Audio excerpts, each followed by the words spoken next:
ప్రతిదినం ప్రభు సన్నిధి. Praise the lord. బాగున్నారా? మీరు బాగుండాలని ప్రతినిత్యం ప్రార్థిస్తూ ప్రభువుని స్తుతిస్తూ ఉన్నాం. పిల్లారా, జీసస్ ఆశీర్వాద మినిస్ట్రీ తరపున మీ అందరికీ శుభాభివందనాలు, దేవునికి స్తోత్రాలు. సంతోషకరం. ఈ పూట దేవుని వాగ్దానపు మాటతో మీ ముందుకు రావడం జరిగింది. పిల్లారా, ఏమిటి ఈ దినం దేవుని వాగ్దానపు మాట? దేవుని పరిశుద్ధ గ్రంథం మనం చూస్తే చూడండి, కీర్తనల గ్రంథము 52వ అధ్యాయము 8వ వాక్యం చదువుతున్నాను. అక్కడ ఇలా రాయబడింది. పిల్లారా, నేనైతే దేవుని మందిరములో పచ్చని ఒలివ చెట్టు వలెనున్నాను, నిత్యము దేవుని కృపయందు నమ్మిక ఉంచి ఉన్నాను. నీవు దానిని నెరవేర్చితివి గనుక నేను నిత్యము నిన్ను స్తుతించుచున్నాను అన్నమాట చక్కగా రాయబడి ఉంది. మనం వింటున్నాం. పిల్లారా, దావీదు గారు ఒక గొప్ప ఉద్దేశం ఏంటి అంటే, నేను దేవుని మందిరములో పచ్చని ఒలివ చెట్టు వలె ఉన్నాను అన్న మాటను ప్రస్తావిస్తున్నాడు. మరి ఈ పూట మనతో దేవుడు సెలవిచ్చిన వాగ్దాన మాట పచ్చని ఒలివ చెట్టు అన్నప్పుడు మీరు గమనించాలా, వాడిపోయిన ఒలివ చెట్టు కూడా ఉంది, దాని పేరు కూడా ఒలివ చెట్టే. మీరు గమనించండి.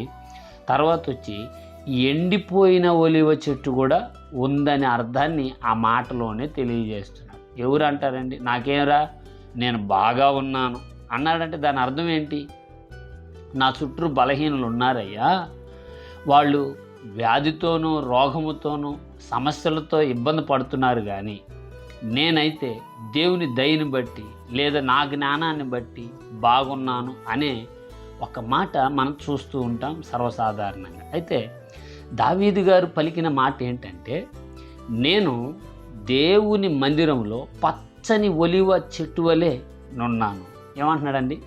దేవుని ఆవరణం అన్నాడు, పచ్చని ఒలివ చెట్టు అంటే వాడిపోయిన ఒలివ చెట్టు ఉంది, ఈ ఎండిపోయిన ఒలివ చెట్టు. మీరు గమనించండి, దేవుని కృప, దేవుని సన్నిధి ఎవరికైతే అరుదుగా, దూరంగా, తక్కువగా ఉంటుందో వారిలో ఈ వాడిపోయిన అనుభవాలు ఎక్కువ కనబడతాయి. హల్లెలూయా. ఎందుకయ్యా అంటే, నీళ్లుంటేనే కదండి చెట్టు పచ్చగా ఉంటుంది. దానికి కావలసిన సమృద్ధి నీరు పోయగలిగే వారు ఉంటే కదండి ఆ చెట్టు వికసిస్తుంది. మీరు గమనించండి, ఈ నీరు సమృద్ధి నీరు లేనే ఏమండి ఒలివ చెట్టులో మనం చూస్తాం.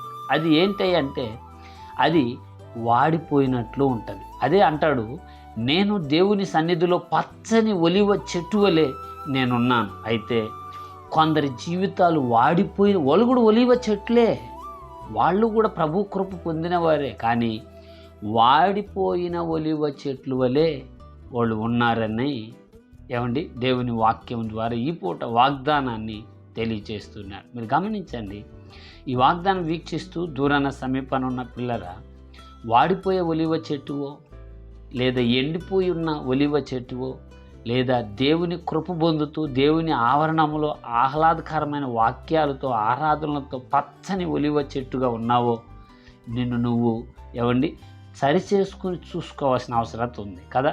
మన వస్త్రాలు వేసుకుంటే చూసి వేసుకుంటాం కదా, మన జోడు అనగా చెప్పులు వేసుకుంటే చూసి వేసుకుంటాం.